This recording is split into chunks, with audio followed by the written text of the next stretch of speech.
Inner world की खजाने की लड़ाई आखिरकार समाप्त हो गई है और नोलान शान के खतरे को अस्थायी रूप से मिंग्यू की मदद से सुलझा लिया गया है। अब लो फेंग नोलान शान द्वारा भेजे गए 2 ब्रह्मांड स्तरीय पावर हाउस का सीधे सामना करने के लिए तैयार है। यह लड़ाई निश्चित रूप से एक रोमांचक और दिल धड़काने वाला मार्शल आर्ट्स तमाशा होने वाली है। भले ही लो फेंग के पास ब्रह्मांड स्तरीय मोलुन वाइन है, लेकिन यह ब्रह्मांड स्तरीय 6 के दे वेन या ब्रह्मांड स्तरीय 8 के बाई कालुओं का मुकाबला करने में सक्षम नहीं है।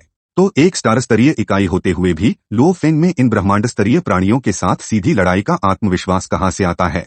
लो फेंग का सबसे बड़ा भरोसा इनर वर्ल्ड से प्राप्त खजानों में है। लो फेंग ने अकेले ही 312 खजानों में से 49 का अधिग्रहण किया, जिससे उसकी संपत्ति तुरंत 11 ट्रिलियन ब्रह्मांड सिक्कों से अधिक हो गई।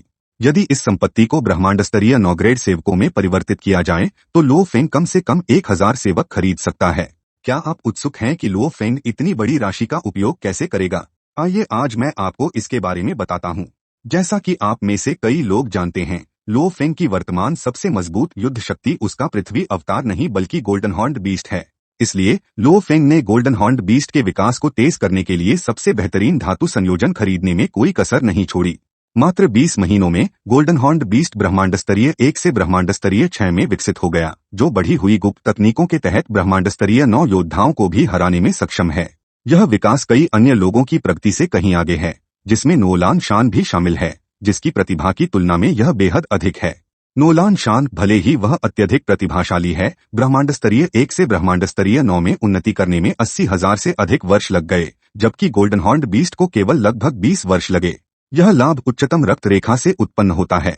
गोल्डन हॉर्न्ड बीस्ट की ताकत दे वेन और बाई कालुओं को हराने के लिए पर्याप्त है, लेकिन एक ही समय में 2 ब्रह्मांड स्तरीय पावर हाउस को मारना एक चुनौती पेश करता है। ब्रह्मांड स्तरीय प्राणियों की प्रतिक्रिया गति को ध्यान में रखते हुए यदि लो फेंग उन्हें तुरंत मारने में असफल रहता है तो गोल्डन हॉर्न्ड बीस्ट के साथ उसके संबंध की खबर तेजी से फैल जाएगी। एक बार उजागर होने पर गोल्डन हॉर्न्ड बीस्ट अपनी उच्चतम रक्त रेखा के कारण कई पावर हाउस को आकर्षित करेगा जो इसे पकड़ने की कोशिश करेंगे। लो फेंग निस्संदेह खतरे में पड़ जाएगा। गोल्डन हॉर्न्ड बीस्ट को छुपाने के लिए लो फेंग ने ब्रह्मांड स्तरीय 9 के एक सेवक का नाम दिया, जिसका नाम दीफान है, जो एक अत्यधिक प्रतिभाशाली आत्मा मास्टर है। दुर्भाग्यवश चाहे ब्रह्मांड स्तरीय प्राणी कितना भी शक्तिशाली क्यों न हो, वे नोलान शान के D3 ग्रेड अंतरिक्षयान को नुकसान नहीं पहुंचा सकते।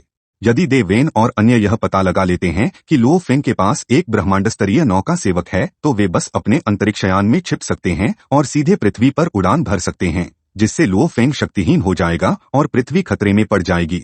इसलिए सबसे प्रभावी समाधान एक उच्चग्रेड रेलगन प्राप्त करना है। लंबी दूरी की आग से लो फेंग दे वेन के अंतरिक्षयान को नष्ट कर सकता है, उन्हें अचंभे में डाल सकता है, क्योंकि वे कभी भी उम्मीद नहीं करेंगे कि लो फेंग के पास एक प्रतिबंधित श्रेणी का हथियार होगा, खासकर जब केवल एक विश्व मास्टर ही D ग्रेड रेलगन खरीद सकता है।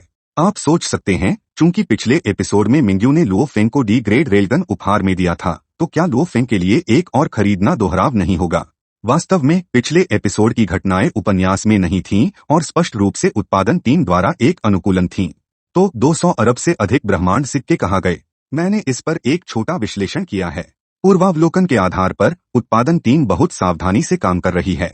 वे हमें यह सोचने पर मजबूर कर सकते हैं कि क्या आओगु ने लो फेंग से विश्वासघात किया है। मेरे विचार में यह संभावना नहीं है। अन्यथा वह दृश्य जहां लो फेंग ने दास चिप को हटाया और टिएनान हे ने लो फेंग को बचाने के लिए खुद को बलिदान कर दिया, अर्थहीन हो जाएगा। क्या आपको याद है कि लो फेंग ने पहले ही दास चिप्स को हटा दिया था और टिएनान हे और आओगु को ब्रह्मांड सिक्के दिए थे? इसलिए मेरा अनुमान है कि आओगु ने अस्थायी रूप से लो फेंग को छोड़ा हो ताकि वह काले ड्रैगन माउंटेन साम्राज्य में नागरिकता प्राप्त कर सके। नागरिकता के बिना कई चीजें असंभव हैं, जैसे कि एक सेवक को खरीदना। मान लीजिए कि लो फेंग अंतरिक्ष की खजाने से बेचने के बाद आओगु को कुछ ब्रह्मांड सिक्के भी देंगे, तब आओगु को एक ब्रह्मांड स्तरीय 9 को खरीदने की संभावना है। शायद आओगु की आशा है कि यदि सेवक डोमेन मास्टर स्तर को पार करने के बाद चिप को नष्ट कर देता है तो वह लो फेंग पर प्रतिशोध लेने नहीं जाएगा। आपको यह नहीं पता हो सकता कि एक ब्रह्मांड स्तरीय 9 को खरीदने में खतरे होते हैं, चाहे वह होंग हो या लेशेन, लेकिन लो फेंग को निश्चिंत रहने की जरूरत नहीं है, क्योंकि उनके पास सोल इम्प्रिंट तकनीक है। सोल इम्प्रिंट तकनीक सेवक को मास्टर के प्रति पूरी निष्ठा दिलाती है, विद्रोह की संभावना को समाप्त करती है। इसलिए जबकि एक शक्तिशाली सेवक को अपने पास रखते हुए लो फेंग अपनी सुरक्षा की भी गारंटी दे सकते हैं। हाँ ने कहा कि पृथ्वी की सुरक्षा के लिए बाह्य शक्तियों पर निर्भर होना एक दीर्घकालिक समाधान नहीं है। स्वसुधार और मजबूत होना सही उपाय हैं। ब्रह्मांड में यदि आपके पास पैसा है तो आप एक ब्रह्मांड स्तरीय प्राणी में विकसित हो सकते हैं, जैसे कि ई श्रेणी का पोषण केबिन। ई श्रेणी का पोषण केबिन केवल वर्ल्ड मास्टर्स को अपने शरीर की मरम्मत करने में मदद करने के साथ साथ विकास को भी सुनिश्चित करता है। इसलिए लो फेंग ने अपने पृथ्वी अवतार को विकसित करने के लिए एक ई श्रेणी का पोषण केबिन खरीदा।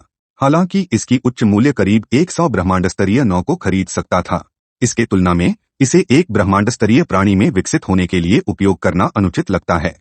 इसके अलावा पोषण केबिन का उपयोग करके ब्रह्मांड स्तरीय नौ के रूप में बलात्कार पूर्वक विकसित होने के भी कुछ नुकसान होते हैं।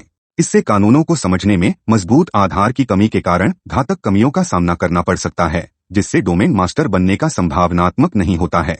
हालांकि लो फेंग ऐसी समस्याओं का सामना नहीं करेगा, क्योंकि स्वर्णसिंगी जानवर के पहले से ही विश्व मास्टर स्तर तक कोई बॉटलनेक्स नहीं है। इस विकास में बॉटलनेक्स की कमी ने लो फेंग को शक्ति को तेजी से बढ़ाने में मदद की, बिना किसी कमजोरी के कानूनों को समझने में परेशानी के साथ कर दिया।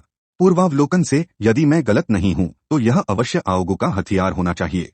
डी फैन के खिलाफ युद्ध करने की क्षमता इसका सूचित करती है कि आओगो शायद ब्रह्मांड स्तर तक पहुंच चुके हैं और एक उच्च दर्जा धारण करते हैं। हालांकि आओगो को ब्रह्मांड स्तरीय सेवक खरीदने की संभावना के मुकाबले आओगो को बाह्य साधनों जैसे कि पोषण केबिन का उपयोग करके ब्रह्मांड स्तर तक बल द्वारा चलने की संभावना बहुत कम है।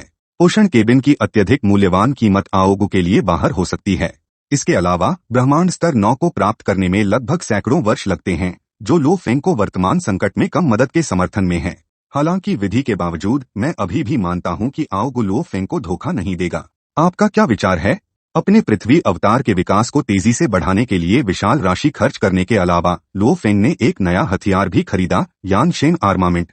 अन्य हथियारों की तुलना में यानशेन आर्मामेंट सोने के कानून और अंतरिक्ष के कानून के एक संकरण से बनाया गया है, जो इसे अत्यधिक शक्तिशाली बनाता है। यदि लो फेंग पहली फॉर्म का यानशेन आर्मामेंट प्रकट कर सकते हैं तो वह तारास्तर के प्रशिक्षण कर्मियों के बीच अजय हो जाएगा। हालांकि हमें यानशेन आर्मामेंट को क्रियाशील देखने के लिए अगले सीजन तक इंतजार करना पड़ सकता है। यह इसलिए क्योंकि यह लो फेंग द्वारा काले ड्रैगन माउंटेन साम्राज्य में एक उच्च प्रोफाइल नीलामी में प्राप्त वस्त्र है और यह नोलान शान द्वारा उत्पन्न खतरे को समाप्त करने के बाद आता है। वापसी के अलावा हथियारों के साथ लो फेंग ने नीलामी में एक मूल्यवान फल भी प्राप्त किया, लांके फल। यह होंग के मोलुन वाइन को केवल 3 साल में लगभग चौथे स्तर के ब्रह्मांड स्तर तक विकसित करने की अनुमति दी। नीलामी में लो फेंग की सबसे बड़ी प्राप्ति थी उनके तीसरे अवतार मोशा क्लैन की स्थापना।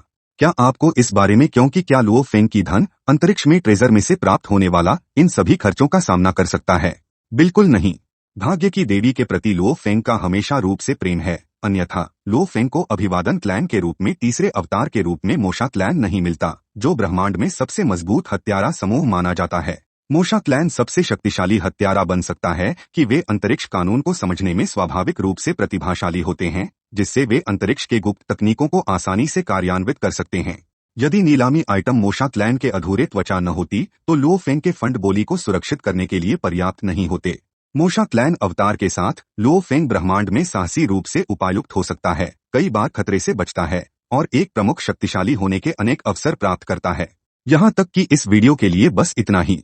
इस वीडियो को देखने के लिए धन्यवाद। आपको एक अद्भुत दिन की शुभकामनाएं।